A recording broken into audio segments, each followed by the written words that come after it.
2022-yil 4-dekabr 7-savolga yetib keldik. 7-savol nima ekan mana? Ishorasi almashinuvchi geometrik progressiya berayotgan ekanda. B birinchi xadi teng ekan A - 5 ga, B ikkinchi xadi A + 4 ga teng ekan, B uchinchi xadi 5 ta A + 8 bo'lsa deyapti, B to'rtinchi xadini top deyapti. Endi e'tibor ber, ishorasi almashinuvchi deyapti. Bittasi plyus bo'lsa, ikkinchisi minus bo'ladi. Keyingisi plyus, minus mana shunaqa almashinib ketaveradi. Endi ketdik misolga. Xo'p, endi hamma bilsa kerak geometrik progressiya. B2 ni kvadrati teng bo'ladi B1 ko'paygan B 3 ga. Mana shundan foydalanamiz. Buni kvadrati A + 4 ni kvadrati teng bo'lar ekan B1 A - 5 ko'paygan nima? 5 ta A + 8. Mana shu yerdan endi A ni topib olamiz. Kvadratga oshirsak A kvadrat plyusdan 8 ta A + 16 teng ekan. A ni 5 taga ko'paytirsak 5 ta A ni kvadrati. Xo'p, 8 ta 25 ta bo'lyapti. Minusdan 17 ta A ekan. Mana. Xo'p, -5 8 ga ko'paytirsak minusdan 40 bo'ldi endi. 5 ta kvadratdan A kvadratga ayirsak 4 ta A ni kvadrati. 8 tani bu tomonga o'tkazsak minusdan 25 ta xo'p A bo'lar ekan. 16 ni bu tomonga o'tkazsak minusdan 56 teng ekan 0 ga. Mana. Endi diskriminant topamiz. Diskriminant topsak 25 kvadrat 625 xo'p keyin -4 ko'paygan 4 ko'paygan minusdan 56 ekan. Mana shuni hisoblashimiz kerak bo'ladi. Demak, diskriminant hisoblaydigan bo'lsak 625 hop minusga minus plyus bo'lar ekan 16 ko'paygan 56. Endi shuni hisoblashimiz kerak bo'lar ekan.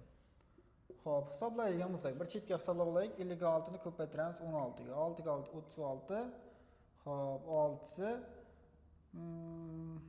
33. 6 5. 6 9 8 625 plyusdan 8 96 ekan. 1521. Endi ildiz chiqaramiz endi. A 1 2 teng bo'lar ekan. Xo'p, buni yozsak 25 plyus minus.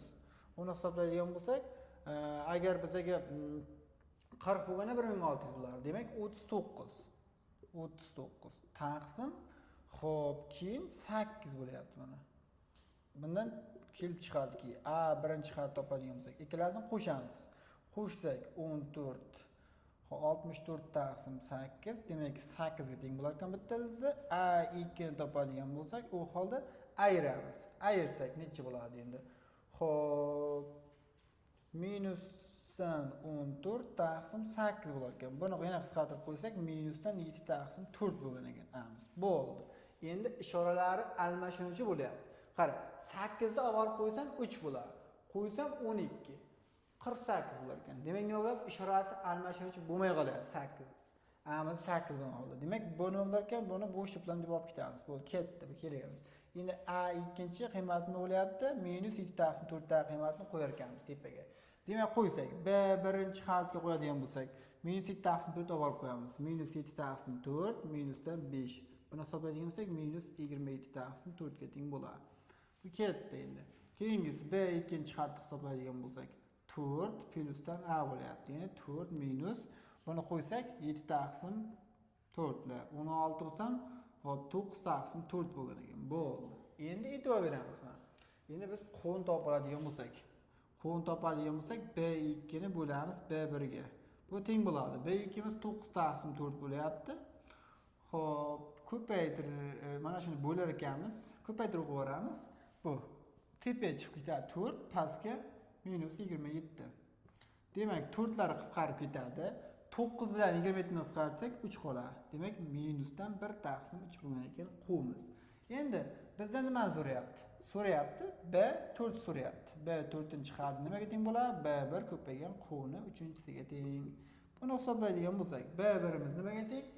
Xo'p, minus 27 taqsim 4 ga teng. Ko'paygan qo'ni xo'p, 3-si bo'lyapti. Ya'ni minus 1 taqsim 27 ekan.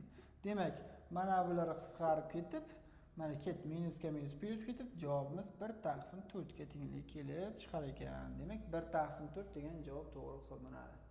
Demak, A javobga mos kelar ekan. Shu bilan mana Hop, 7-chi savolimiz ham o'z nihoyasiga yetdi.